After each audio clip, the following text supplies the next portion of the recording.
All right. Should I kick us off? We could just wing it. Yeah. Let's just wing it. All right. I'm going to hit start. We'll wing it. Hello, and you're listening to the Bearded Brothers Woodworking. No. That needs to stay in.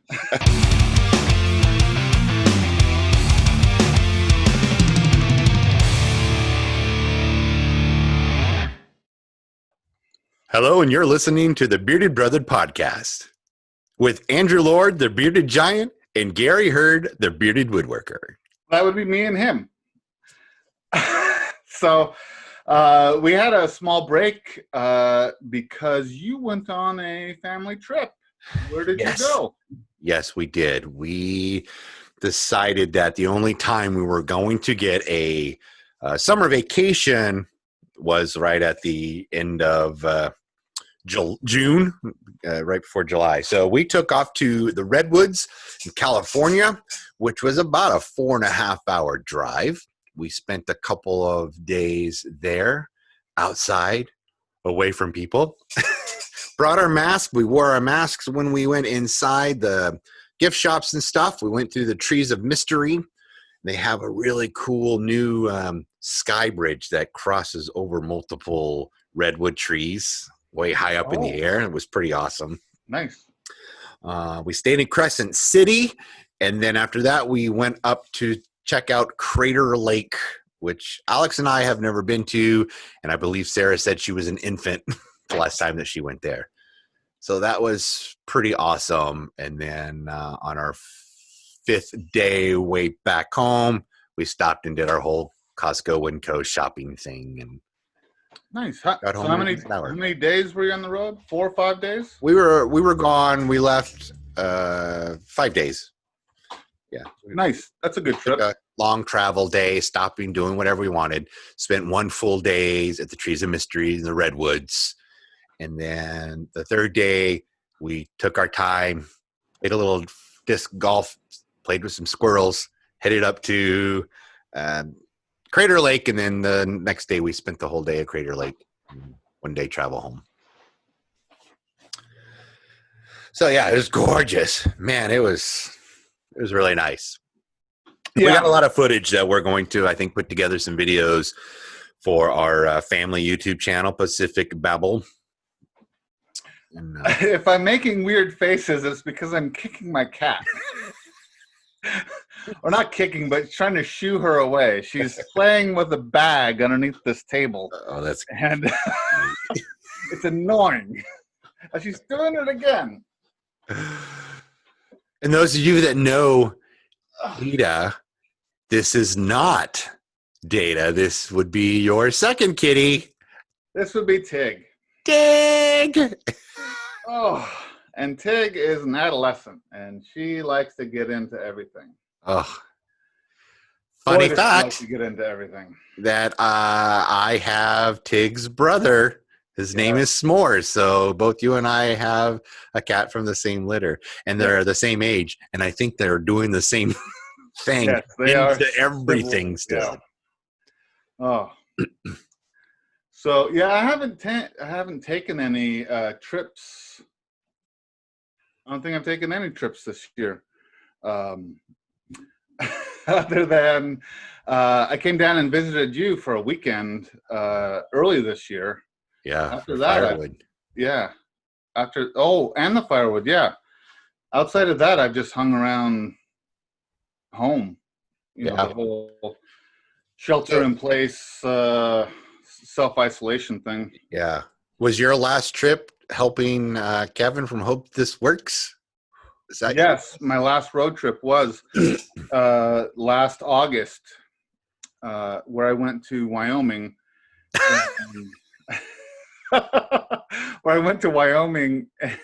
And helped Kevin from Hope This Works do some electrical work in his basement, where he set up a home workshop. He had moved from some property in the country to a house in the city. So, yeah. Kevin, if you're listening, hey, what's up? Kevin? Yeah. Yeah. So, Man, I'm looking forward to taking some trips. I feel a little cabin fever, I guess. Yeah. Yeah. Try living with a teenager who's been home since March. Yeah. It was really nice to get out as a family and do some stuff, but I think the interaction that we needed was like a theme park or more museums, something that we could actually go into and interact more or be around more people kind of thing. Yeah. I was supposed to go to Disneyland and see the new Star Wars theme park earlier this year. Right. But the COVID thing put a nix on that. And the rumors that I've heard is that Disneyland was going to continue to be closed for the whole entire year. But I don't know if that is true or not. I don't know either. I think that would be crazy, losing almost a whole year, a park sitting there. Yeah. But I can't imagine once they open up what the parameters are going to be. Every other cart on a roller coaster or something, or like these lines are super long. I can't imagine being 6 feet apart from people waiting in a line to get on a ride or what have you. So I heard a Disney park in another country opened up, and they instituted you had to use the app where you reserve a spot on the ride and you show up only when it's your designated time. Like, you don't wait in line. oh, kind of like the fast pass that they have. Yes, but everyone had to use it, and then they were limiting the number of people who could be in the park, the total number. So we'll see. Yeah. Anyway, I do want to get down and see that Disneyland, the Star Wars themed. Yeah. From the pictures that I've seen, it looks pretty cool. We're excited to see it too. So. Yeah, I have the wallpaper of the Millennium Falcon from the park on my work computer. Yeah, nice. Cat's back at that bag. I guess it's better than biting your hand. Yeah. Oh, so this weekend I worked on a couple of projects, and I only videoed one piece of part of it, and I need to video the second part of the second half. So my girlfriend Amy, I'm building a bench for her house, her backyard, out of some cedar. I did a chainsaw milling with Jason Northwest Sawyer a year ago, I think, and I took one of the top pieces where would normally be thrown away or turned into firewood, and I set up a couple of ladders and some plank, and made a really poor man's mill with my chainsaw mill, and just skimmed the top piece, the round portion, off, so that would become the seat for a bench. Oh, yeah. So I filmed that setup, and I filmed milling it, and then I turned the camera off because it takes so long to film everything, and then I welded up some brackets to make a base, and that I used truck bed liner and sprayed because it's going to sit outside, and then made a brackets for the back, and I think I'll film assembling the bench, and then maybe bringing it over and setting it up. I'll film that and make that a video. Oh, But yeah. I'll have the milling portion as its own little video. It'll just be maybe 2 or 3 minutes long. And then will you put the milling in the video of the completed bench and stuff? Oh, maybe I might do a little quick snippet. But I have some more milling I need to do. So I think I'll do a handful of milling videos here.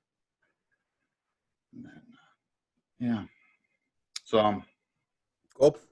yeah.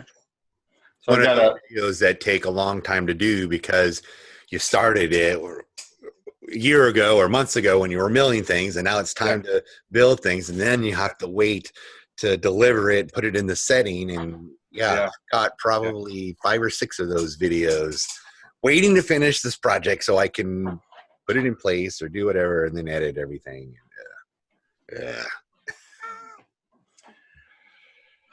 I also picked up a couple screen doors for the house because when I took down the tree in the front yard, my house is so hot. I don't have a shade. I really don't have the shade, so my house is hot.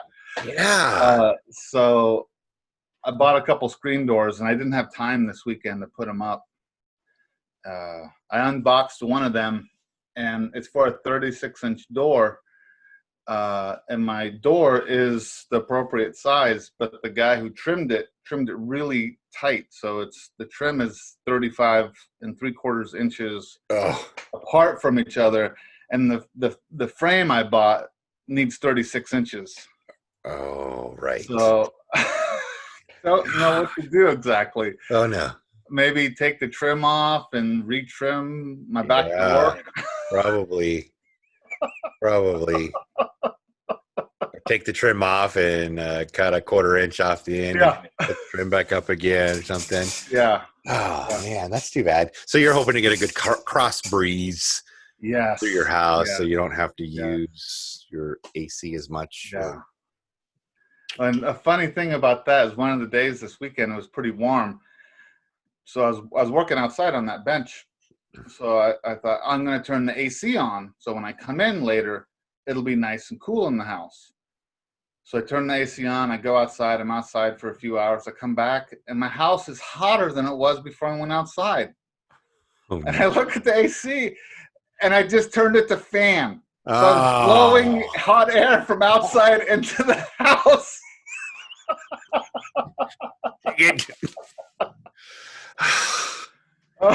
That's too bad. Oh, yeah. That's too bad.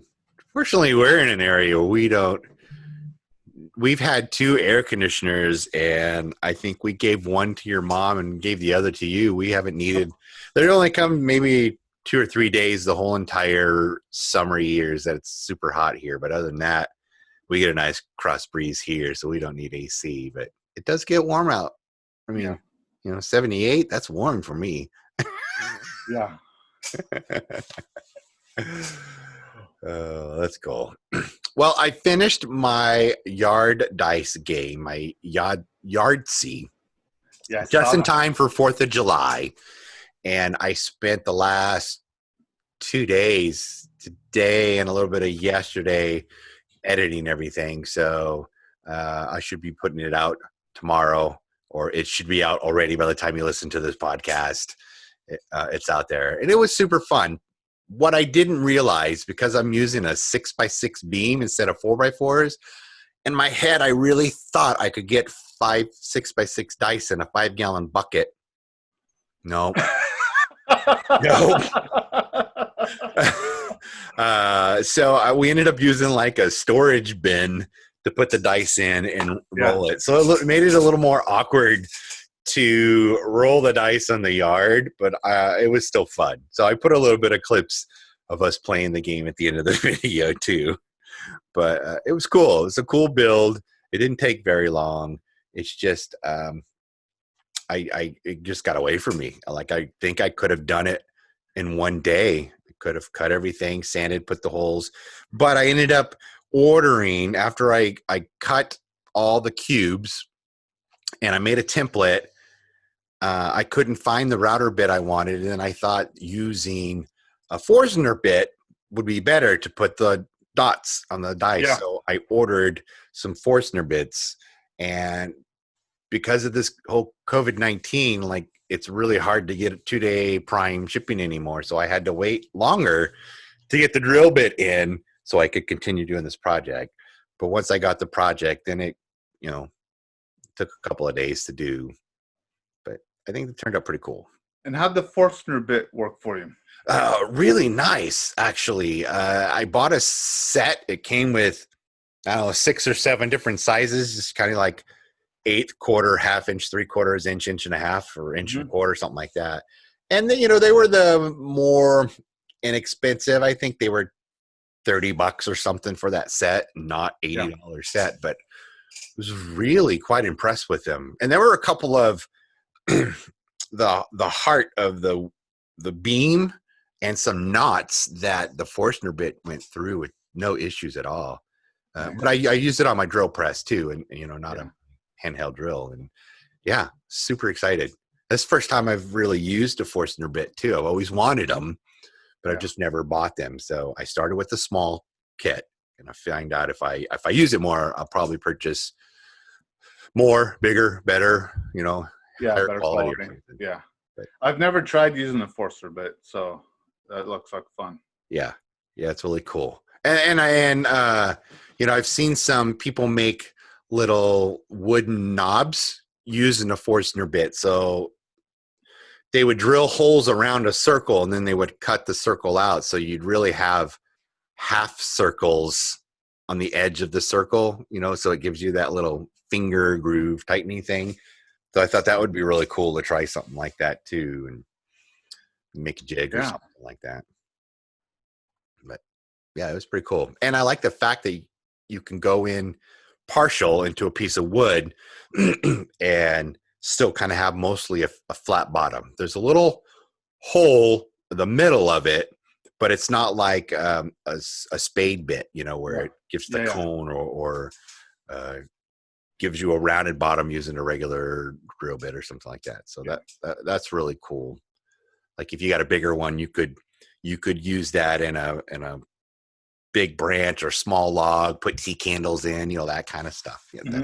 Something that maybe I'll do for Christmas time or crafts or something like that, So yeah, I was impressed. It was fun. I have a drill bit video I want to do, but I haven't done it yet. I need to find the motivation. To produce. I have a whole mental list of videos that I want to do. I just got to find the time to do it. I feel like I'm always busy, and I don't feel like I have the time to do that sort of stuff anymore. But we'll see. Yeah. We'll see. I feel like I have the time, but I lack the motivation of, and maybe it's discipline too, of just getting out into the shop and completing a project or working on a project, making a build.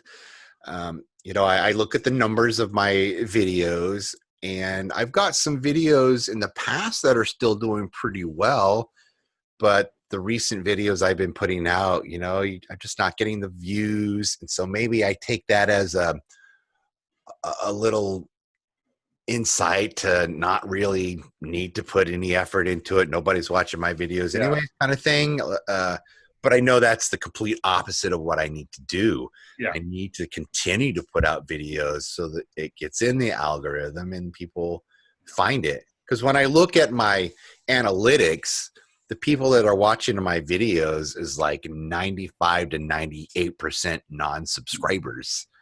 So I don't even get my subscribers, which I'm coming close to 7,000 subscribers now. Nice. Having a hard time getting my subscribers to watch me, so. Yeah. And maybe it's because I'm not putting out anything interesting. I'm not putting out anything at all. Or maybe the last 3 videos I put out has just been a podcast like this with you and I. Yeah. What's that telling us? I don't know.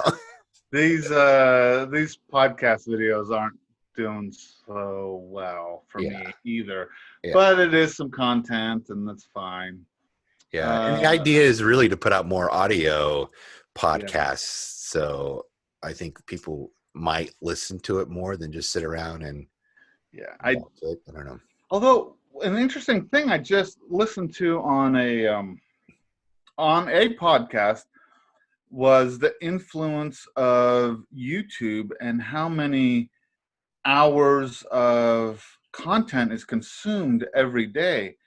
And it was an amazing amount of content, and they were interviewing some people, and many people listen to YouTube on their phone. Like this one guy was some sort of chef or cook at a restaurant, and he had earbuds and he just listened to YouTube as he worked. So he treated it like a podcast, like you would download on a podcast app. Huh. And this girl, she also did the same thing. She listened to a lot of YouTube. That's interesting. Yeah. I mean, because in order to do that, like I'll listen to some stuff that's downloaded on my phone and I'll put it in my pocket and I won't use earbuds. I'll just use the phone's speakers.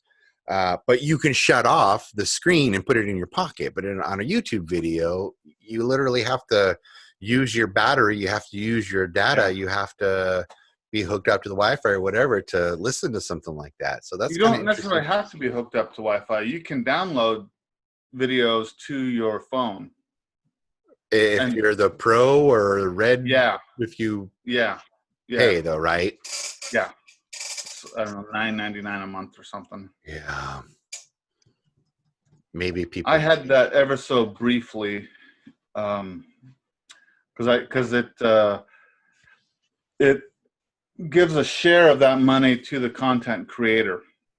In fact, I can see in my revenue, that I get a very small amount from the premium service. That someone who has a premium service, they don't see the ads. And so, but if they watch your video, that's where you make your quote unquote ad revenue. Yeah. Because they don't watch ads. Yeah, by them watching your video, you get a very small portion. And is it more than Google AdSense, like the ad revenue? I have no idea. Yeah, I don't know.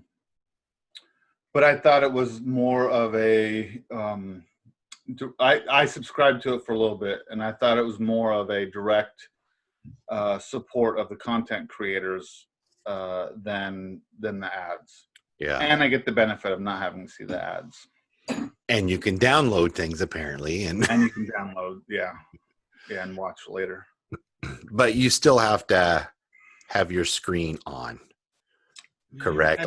I don't remember. If you downloaded a video, I would assume it would play.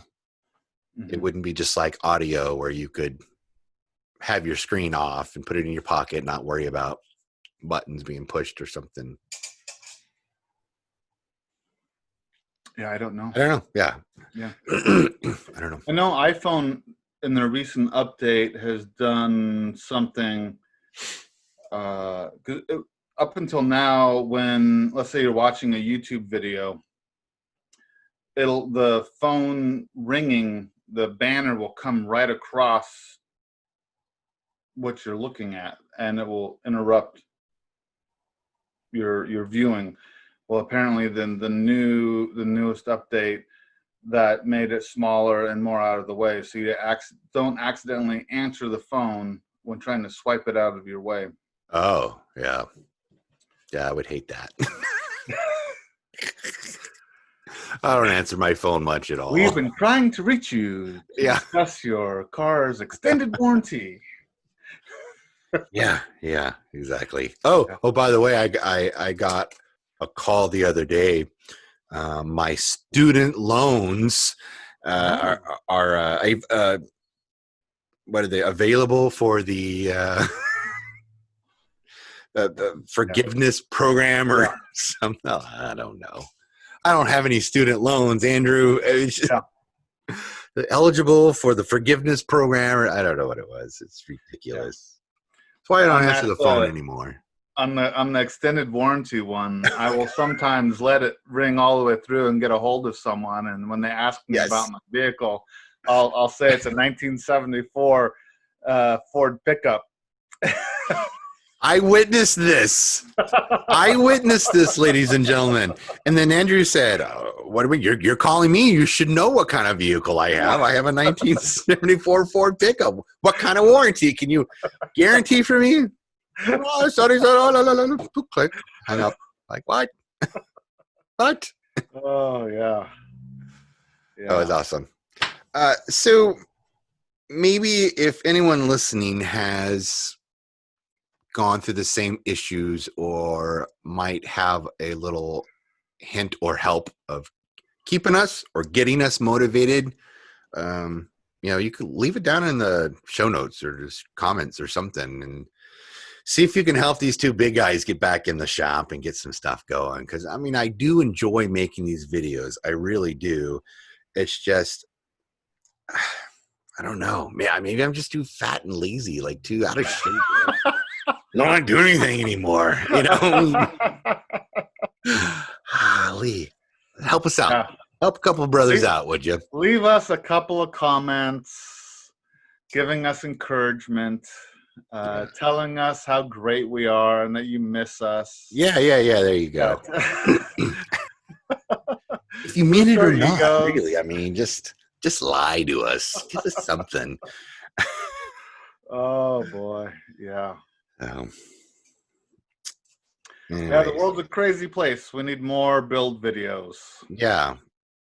We need creative, constructive entertainment and less doom and gloom.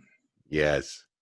Right now, with everything going on, it sure seems like a lot of doom and gloom. Right? Yeah. Agreed. So let's get some Gorilla Tape. Ooh. Pipe cleaners. Pine boards. Oh, yeah. A wrench. Oh. And some fabric glue. Oh, fabric glue. And some yellow electrical tape, and let's make something interesting. Next week on the podcast, look forward to Andrew, the bearded giant, and his new invention, the Flugelhagen. Oh no. I am working on something that's not really YouTube appropriate, but I do have some Velcro. Ooh. Yeah. I got both sides, the fuzzy and the curly side. See? Wow, what is that? Like 3-inch stuff? Yeah, 3-inch wow. stuff. Oh, I guess I can show part of it. That's cool. Is it sticky backed, or do you? No, that's what the fabric glue is all about. Oh, okay. So this is nylon, and there's Velcro on either end, but when it's for a sporting goods thing, and I ordered a 4X, and it's it's the right size but too big. I don't know if that makes any sense. Anyway, when I wrap it around and try to tighten it, it like was way too loose and just wobbles all around. So I thought I would add some Velcro, and I did that. And I bought some sewing implements. Oh. And I tried, and I got upholstery thread, and I tried to sew 2 layers of nylon and some thick Velcro by hand. By hand. It's useless. Yeah. So yeah. I need to go visit up and your mom. My mom, who has a commercial grade sewing machine. So it's on here. Oh, you can see well, you can't see it, but so it's glued on, but I want it sewn as well. And did that fix your problem? It should. I haven't tried yet. Haven't tried it yet. I'm afraid the glue's not going to hold yet. Yeah, I don't know. I mean, I can peel it off if I tried. Oh yeah. So that was the cat walking on the keyboard. So tomorrow, which I should say 3 days ago from this podcast, or whatever. Anyway, I'm on my way down to Reedsport to the the octopus mural I did. I finished up in October. Yeah. It got tagged. It got spray painted graffiti on. Wow. And I just got word they caught the guy who did it. And are you going to sing for us, Tig? Nick's got their hand on the mic, her little paw on the mic. It's like she's gonna start singing. But Yeah. meow meow meow meow meow meow meow meow. No. Anyways, I'm gonna go down and fix that mural this week, and hopefully I can just paint over it. I don't think with the shape of the wall, the texture of the wall, that I could just go in and try to clean it off. And I don't want to ruin the paint underneath it too. So it's got acrylic paint is the mural, and then it's enamel spray paint over it. So not really sure what to do, but I feel like I could just kind of paint over it, blend it in, hopefully. And you didn't put any kind of clear coating over it, did you? I did not. But they contact me like literally less than a week before it got tagged and asked me my opinion on what kind of clear coat they could use to put over it. And I gave them a suggestion of Sherwin's Clear, but I told them it wasn't anti-graffiti. I says they do have an anti-graffiti coating. The people here in Newport don't know anything about it. They don't sell it. Yeah. I couldn't find anybody to tell me anything about it, but I know that both Sherwin and Miller both made it. We used to get it there. So, well, they could have it shipped down from Portland. Yeah, and they'd have to be shipped down to Eugene, which is still an hour and a half from Reedsport. Yeah. So, but the building owner said he was going to do it. He just wanted to know what stuff to use. I'm like, all right, well, this is what he should use. And then it got tagged a few days later. So after I fix it, then they're definitely going to put a clear coat. And I'll talk to the owners about it while I'm down there, what they could use. And the Clear is just a marine grade UV and weather coating kind of thing, but I don't think it has anything to do with anti-graffiti. No, it'll help keep it from fading, and if it does get tagged, you might be able to scrub that tagging off once, maybe twice. I don't even know if you can do that, but yeah. Yeah. And it's got a 16 feet tall, so maybe they only need to do 10 feet of the anti-graffiti on the bottom. No, I don't think anyone's going to get out on a ladder. And although I have seen people put a spray paint on the end of a stick, but I don't foresee that happening where it's at right now. But what surprises is that it happened on Highway 101. Like, the building is on a major thoroughway, and the fact that somebody was able to go out there and do it in broad daylight or nightlight, I don't know when exactly they did it. I'm assuming it was done in the middle of the night or something. But it's the first time that any one of my murals has been tagged, and I just kind of don't know how to feel about it, besides upset, and my first time figuring out how to clean it up, get rid of it, or whatever. Yeah, well, I wouldn't take it as a offense against you, because no, they're a jerk anyway. Yeah. But what's, I think, reflecting on it, the first mural that you and I worked on together had was tagged. Yeah. We did a restoration of a mural down in downtown Portland on 24 Hour Fitness, which used to be the Gold's Gym, and it was sepia tone. Is that what you call it? Sepia tone? Yeah, sepia tone. Sepia tone. Yeah. Like an old 1920s or something. Yeah, turn of the century, a couple of centuries ago. Workout where they had like the rings and the wooden clubs and the pommel horse and the big round circle in the end of a stick for the barbell kind of thing. Yeah. I mean, it was a newer mural. It wasn't an old antique mural, but it was depicted done in that as style. That way. Yeah, and there was some spray painted white bread penis. penises on the guys and other Yeah. stuff. And yeah, after we had started working on it, and it kind of it was faded. So we started doing a little restoration on it too. And after we started doing it, we came back to it one morning to continue working on it. And yeah, the new tagger came and spray painted the building next to the mural. He didn't actually spray the mural that we had already refurbished or restored. Yeah. And to me, that was amazing. And I feel like that was respect, or that was, it was, okay, well, I see they're working on it. I'm not going to paint on it. I'll paint over here. I don't think that he's the one that painted the phallic symbols on the mural or anything, but yeah. And then we anti-graffiti coded it. Yeah. Don't know if it's ever been tagged.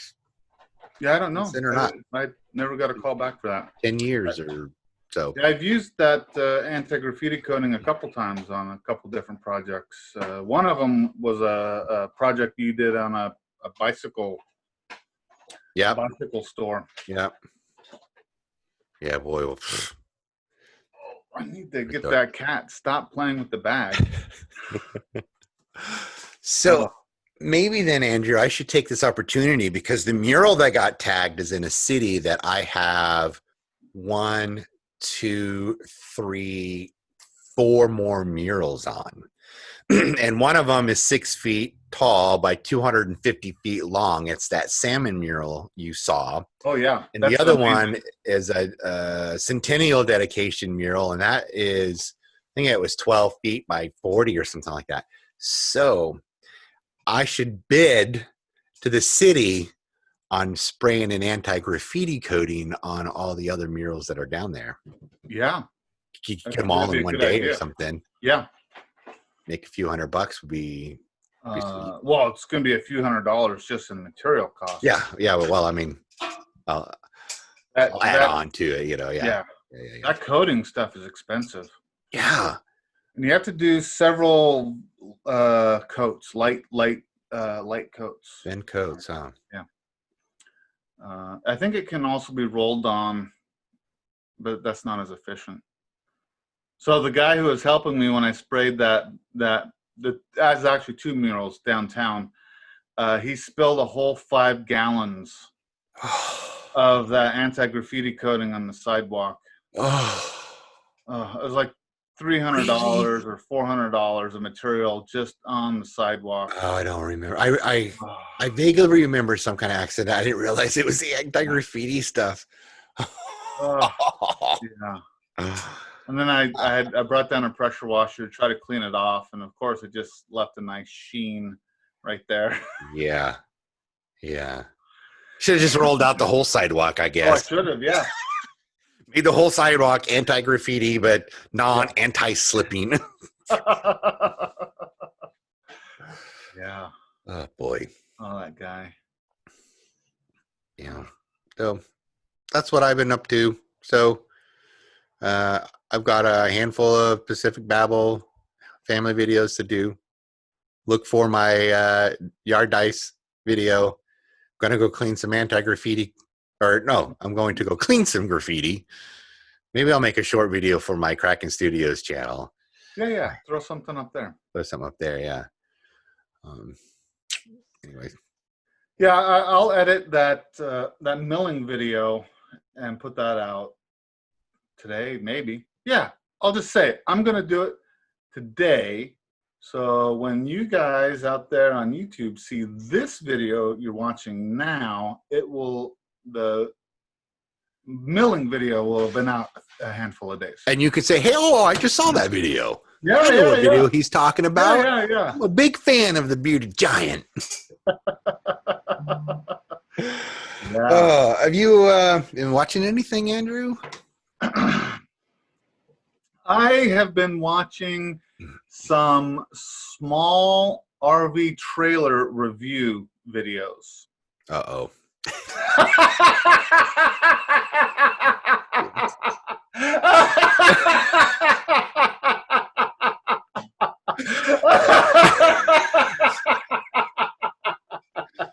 Those of you that don't know this about Andrew, he has a slight compulsive buying. Um, What would you call it?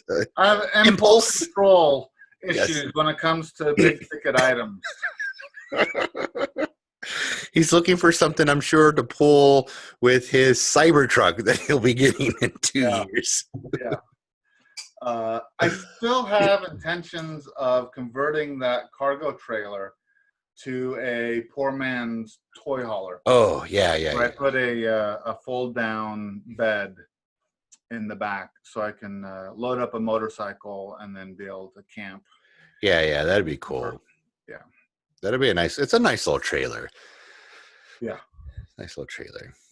So what's funny is I think the first video I filmed for the YouTube channel, I just walked around my property and discussed projects, and that was a project I discussed. Oh.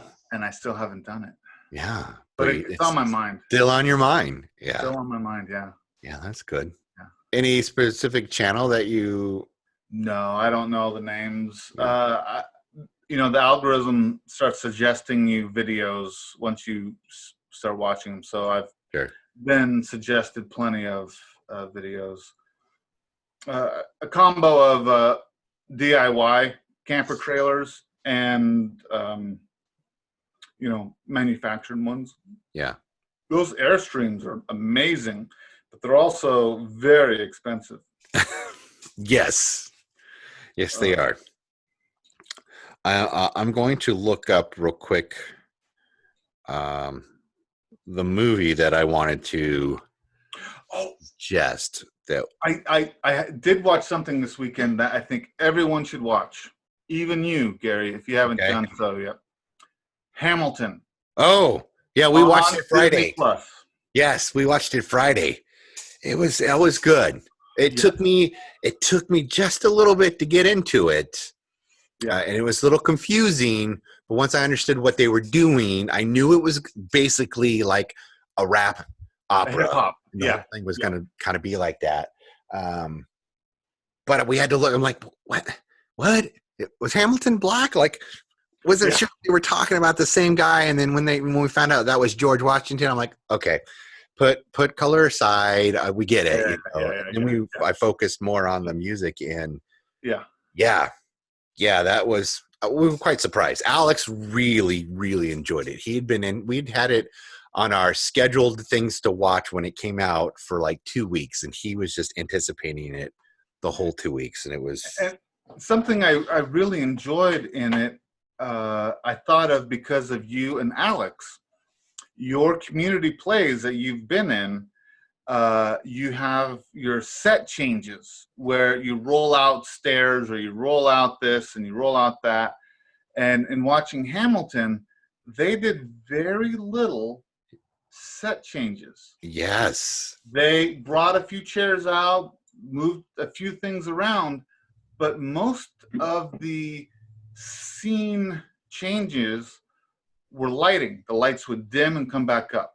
Yeah, or it was the dancers. Yes. The choral people that come out and dance kind of changed the feel of every set too. And they were on stage a lot. Like, if you were going to be in an ensemble or a dancer, that would be the show to be on, because you got more stage time than a lot of the main characters. Oh, a lot more than the king. Yeah. Oh, yeah. The king came out, and just him walking and staring before he even started singing, I turned to Alex and said, "Yep, I would play the king." What a great part. Oh, it was awesome. Every single person was amazing. The three sisters, their singing was amazing. The three guys that Hamilton met at the pub, their singing was amazing. Yeah. So the guy who played Hamilton, Miranda Manuel, I think, whatever his name is. Yeah. He is the writer, composer, actor. Like, he's the guy. Okay. That whole show exists because of him, and which is pretty amazing too. Because that's something Alex keeps talking about. He wants to write his own musical, and he wants to do all the music and the lyrics, and he wants to star in it. I'm like, there you go, brother. Yeah. Yeah. Somebody's done it. Good luck. Yeah. He's only 13. There's so much he still needs to learn. He wants to do it right now. I'm like, well, you could do a small one right now. Working on it, man. Yeah, keep working on it. Yeah. But definitely a good show. And, anyway, you were looking something up. Yeah, so it's a documentary. It's called The Biggest Little Farm. And I believe, I don't remember now, I think it was on Hulu. Hulu has their own movies and stuff. And it is about a couple who quit their day jobs and moved to the country, 20 acres of land or 40 acres of land. And basically it was deemed unplantable. Like it does this, the soil was so hard that when they hit their shovels in it, it would bend their shovels. It just, so they hired this guy who had a vision and knew what to do. And the documentary, I believe, is 10 years of them moving, starting, taking this place and turning it into the most amazing little farm we've ever seen. So it's super good, super inspiring, whether or not you want to do a farm or not, or just like raise chickens or what have you. And they talked about the issues that they were having with, say, the aphids and the bugs. What are we going to do with it? Well, what eats them? Well, it's this animal. So let's get this animal in here to eat this. And then this animal, I think it was like the chickens. So they moved the chickens into the orchard to take care of the aphids. And then the chickens were pooping, which was making the orchard thrive, which though then was bringing in other pests to eat the things. And then they brought in owls to eat that pet. Like, yeah, it's amazing. You should check it out. The Biggest Little Farm. Super Biggest good. Little Farm. Yeah. Nice. Super good. So, well, yeah. I think maybe we should wrap this up. Yep. I think we should wrap this up too. We appreciate you guys if you stuck around to the end and you made it this far. Congratulations. You're all getting $100,000. Wait. What did we say they were going to get? 100,000 thank yous. Yes. 100,000 thank yous. Thank you. And a personal letter written by Tig. Thank you. Yeah. Thank you. Once Tig learns. Uh-oh. You're frozen. So I'm trying to get a trainer to be a parrot. There you go. Anyways. Thank you all for watching. Yeah. Thank you. And until the next one, we'll see you or hear you or talk to you guys later. Bye.